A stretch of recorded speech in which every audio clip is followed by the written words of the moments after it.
নমস্কার বন্ধুরা, রান্নার জগতে সকলকে স্বাগত। আজকের রেসিপি পাটিসাপটা পিঠে। এই শীতের মরশুমে পিঠে বানাতে বা খেতে দুটোই বেশ ভালো লাগে। চলুন বানিয়ে নেওয়া যাক। প্রথমে এখানে আমি 150 গ্রাম মতো সুজি নিয়ে নিয়েছি আর 300 গ্রাম মতো ময়দা নিচ্ছি। ময়দা নেওয়ার পর দিয়ে দিচ্ছি 4 থেকে 5 চামচ মতো চিনি আর 1 চামচ মতো লবণ। এই সব কিছু উপকরণ ভালো করে আমি মিশিয়ে নিচ্ছি। ভালো করে মিশিয়ে নিয়ে জল দিয়ে একটা মিডিয়াম ব্যাটার আমি তৈরি করে নেব।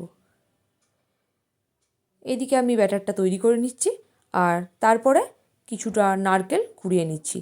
পাটিসাপটা পিঠে নারকেলের পুর দিয়ে করব। এটা ক্ষীরের পুর দিয়েও করা যায়। আর ক্ষীরের পাটিসাপটার ভিডিও আমি আগেই পোস্ট করেছিলাম, ডেসক্রিপশানে লিঙ্ক দেওয়া থাকবে, আপনারা দেখে নেবেন। এখানে আমি নারকেলটা প্রথমে একটু ভেজে নিয়ে গুড় দিয়ে ছাইটা বানিয়ে নেব। আর এই পাটিসাপটার ব্যাটারটাতে একটু খেজুরের গুড় দিয়েছি যাতে ফ্লেভারটা ভালো আসে। নারকেলটা একটু ভাজা ভাজা হয়ে গেলে এবার পরিমাণ মতো গুড় আমি দিয়ে দেবো।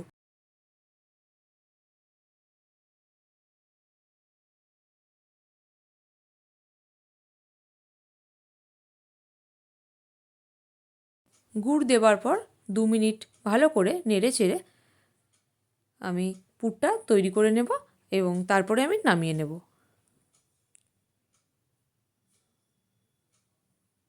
পুর আমার তৈরি হয়ে গেছে, মানে নারকেলের ছাই আমার তৈরি হয়ে গেছে। এবার আমি নামিয়ে নিচ্ছি।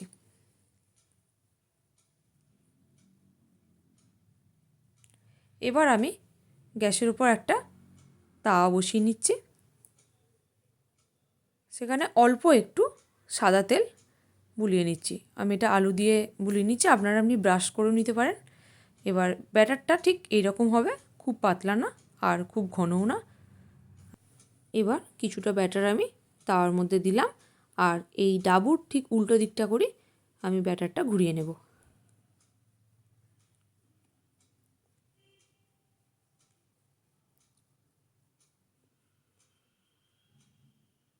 এবার আমি পুরটা দিয়ে দেবো, একটু ঢাকা দিয়ে রেখেছিলাম, তারপরে পুরটা দিয়ে নেব, দিয়ে এবার ফোল্ড করে নেব। আমি আর একটা বানিয়ে দেখাচ্ছি। তার মধ্যে আবার একটু সাদা তেল বুলিয়ে নিয়েছি, দিয়ে 1 ডাবুর মতো ব্যাটার দিয়ে দিয়েছি, দিয়ে দিলাম নারকেলের ছাই, দিয়ে এবার এগুলো ফোল্ড করে নেব। এভাবে বাকিগুলো তৈরি করে নেব।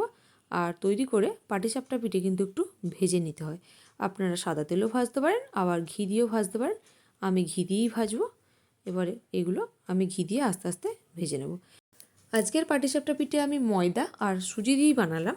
আর এই পাটিসাপটা পিঠে কিন্তু চাল বাটা দিয়েও করা যায়। আর চাল বাটা দিয়ে কিভাবে হয় সেটা আমি একদিন আপনাদের সাথে শেয়ার করব। আজকের পাটিসাপটা পিঠেগুলো আমি ঘি দিয়ে একটু ভেজে নিচ্ছি। সামান্য করে ঘি দিয়ে একটু লালচে করে ভেজে নেব।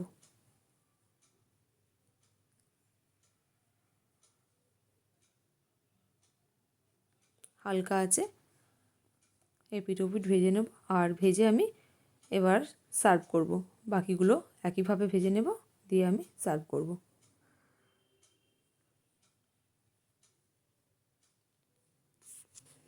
বন্ধুরা, আমার চ্যানেলে নতুন বন্ধু হয়ে থাকলে অবশ্যই চ্যানেলটা সাবস্ক্রাইব করে পাশে থাকবেন। আর আপনারা একদিন এই শীতের মরশুমে পাটিসাপটা পিঠে বানিয়ে খেতে পারেন। আজকের রেসিপি এই পর্যন্ত। দেখা হচ্ছে আবারও নতুন কোনো রেসিপি নিয়ে। আর আজকের রেসিপি আপনাদের কেমন লাগলো অবশ্যই কমেন্ট করে জানাবেন। প্রত্যেকে ভালো থাকবেন, সুস্থ থাকবেন। প্রত্যেককে ধন্যবাদ।